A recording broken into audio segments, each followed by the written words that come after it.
A vila de Pedra Branca era cercada por mata fechada, isolada do mundo moderno como uma ilha esquecida no tempo.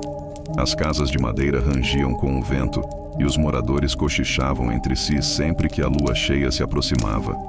Havia um segredo antigo ali, enterrado sob anos de medo e silêncio. Meu nome é Helena e cheguei à vila para ajudar minha avó doente. Vovó Teresa era uma mulher rígida, de olhos desconfiados e palavras contadas. Desde a primeira noite, senti que havia algo errado. Os olhares dos vizinhos, as portas trancadas ao pôr do sol, e principalmente o uivo longo que atravessava a floresta sempre que a lua subia. Na segunda noite, acordei com barulhos na mata. Galhos quebrando, um rosnado grave. Acordei minha avó, mas ela apenas me mandou rezar e colocar sal nas janelas. Ele ronda quando a lua se aproxima da cor do sangue, sussurrou.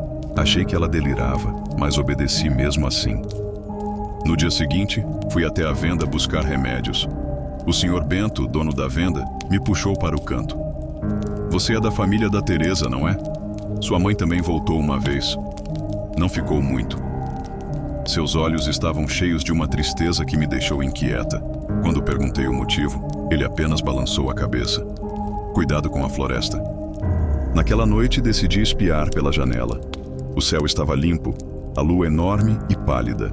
E então vi uma sombra entre as árvores, de pé sobre duas pernas, mas com o corpo coberto de pelos. Seus olhos brilhavam num amarelo intenso. Não era humano e tampouco animal. Era algo entre os dois. O ar ficou mais frio. A criatura avançou em direção à casa de um vizinho. Quis gritar, mas minha garganta travou. O uivo voltou mais perto, mais alto, fazendo meu sangue gelar. Os gritos ecoaram por segundos eternos, até que o silêncio caiu como uma manta pesada sobre a vila.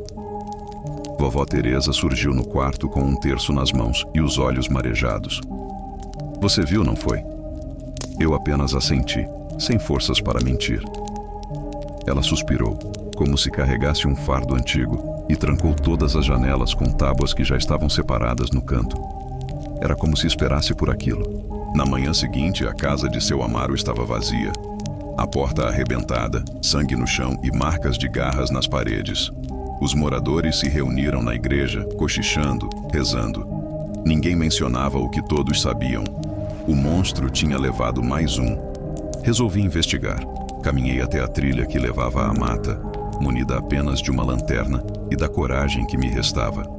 No chão úmido, encontrei pegadas grandes demais para um homem, e estranhamente semelhantes às de um lobo, mas com 5 dedos.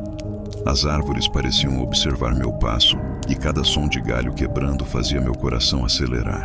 Mais adiante encontrei algo, uma corrente quebrada presa a um tronco antigo, e ao lado um pedaço de pano rasgado, manchado de sangue. Era de uma camisa. Comecei a ligar os pontos.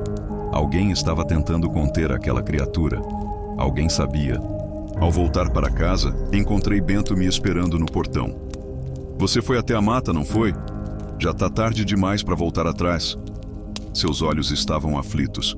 Tem uma coisa que você precisa saber, menina. Isso não é só um monstro, é alguém, um de nós. Transformado. Como assim transformado? Perguntei, tentando manter a voz firme. É uma maldição, antiga, passada pelo sangue e pelo pecado. Teve início há mais de um século. E sua família? Sua família está no centro disso tudo. Minha mente girava. Eu queria respostas, mas ele já se afastava, olhando para o céu, onde a lua, agora minguante, surgia alaranjada. Naquela noite, esperei todos dormirem e desci ao porão da casa da vovó.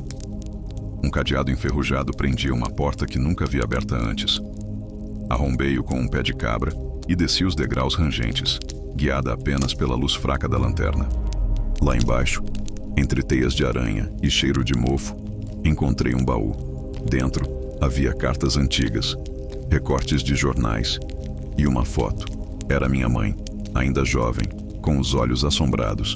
Atrás da foto, uma frase rabiscada com urgência. A maldição desperta com o sangue do nosso sangue. Ouvi um estalo acima, passos, e então um rosnado grave. Eu não estava mais sozinha. O rosnado soava cada vez mais próximo, reverberando pelo porão como se as paredes respirassem. Apaguei a lanterna instintivamente e segurei o fôlego. Acima de mim, passos lentos arrastavam-se pelo assoalho. Pareciam cheirar o ar, procurar por mim. Fiquei imóvel até o som sumir. Quando subi novamente, a casa estava vazia, mas a porta da frente escancarada, tremendo com o vento. Vovó havia sumido. E no chão da cozinha, uma mancha escura ainda pingava, fresca. Voltei à vila desesperada. Perguntei por ela, bati de porta em porta, mas os moradores se trancavam ao me ver. Apenas Bento me atendeu. Ela sabia que isso ia acontecer, por isso chamou você. Ele me levou até sua casa e fechou tudo com tábuas e trancas. Então, sob a luz de uma vela, contou o que ninguém mais ousava dizer. Essa maldição começou com um homem chamado Elias. Morava aqui há mais de 100 anos. Ele fez um pacto com uma entidade da floresta, em troca de saúde e força para salvar a filha doente. Mas o preço foi alto. Nas noites de lua cheia, ele se transformava. Virou lenda, mas era real. A linhagem se espalhou. O sangue amaldiçoado passou de geração em geração. E agora? Agora o que, Bento? Agora está em você. Um frio me atravessou. Lembrei dos sonhos que vinha tendo. Correndo pela mata, o gosto de carne crua na boca, o som do próprio uivo. Não eram só pesadelos. Você está dizendo que eu posso ser como ele? Talvez. Ou talvez esteja ligada de outra forma. Mas uma coisa é certa. O lobisomem que ronda a Pedra Branca é alguém do seu sangue. E se quiser acabar com isso, vai ter que enfrentá-lo. Ou se tornar ele. Naquela noite não consegui dormir. Os uivos voltaram, mais altos, mais próximos. Peguei um velho rifle que estava escondido entre as coisas do meu avô e fui até a floresta. No meio da trilha, encontrei vovó Teresa. Estava ferida, com a roupa rasgada e os olhos cheios de dor. É tarde demais, Helena, sussurrou. Ele está solto, e esta noite é a última. Atrás de nós, um estalo. Galhos se partindo. Um vulto emergiu da escuridão. Grande, de pelo escuro e olhos dourados como fogo. Mas havia algo mais. Algo humano em seu olhar. Algo familiar. Não atire! Gritou minha avó. Mas eu já sabia. O monstro era meu pai. Ele parou diante de mim, imenso e ofegante, os olhos em brasa brilhando na escuridão. Meu pai, ou o que restava dele. Os pelos escuros cobriam seu corpo, mas no fundo daqueles olhos de fera, ainda havia algo humano, algo quebrado. Ele tentou lutar contra isso, disse minha avó com a voz embargada. Tentou fugir, se esconder, mas a maldição sempre volta. E agora, está se alimentando de ódio, de dor. Meu dedo tremia no gatilho. O rifle pesava como chumbo em minhas mãos, mas eu sabia que não podia hesitar. O monstro se aproximou, lento, farejando o ar. Um rosnado baixo escapava de sua garganta. Então ele parou. Seus olhos encontraram os meus. Por um instante, vi uma lágrima escapar. O monstro chorava. Pai? Sussurrei, e foi como se o nome quebrasse algo dentro dele. Seu corpo tremeu. A criatura recuou 2 passos, lutando contra a forma que o dominava. Suas garras cravaram a terra, o rosto se contorcendo como se um grito silencioso saísse de dentro dele. Helena, escute, disse minha avó, se apoiando em mim. Existe uma forma de acabar com isso, mas precisa ser pelo sangue da linhagem. Precisa ser você. Eu não posso matá-lo. Então vai condenar todos os outros.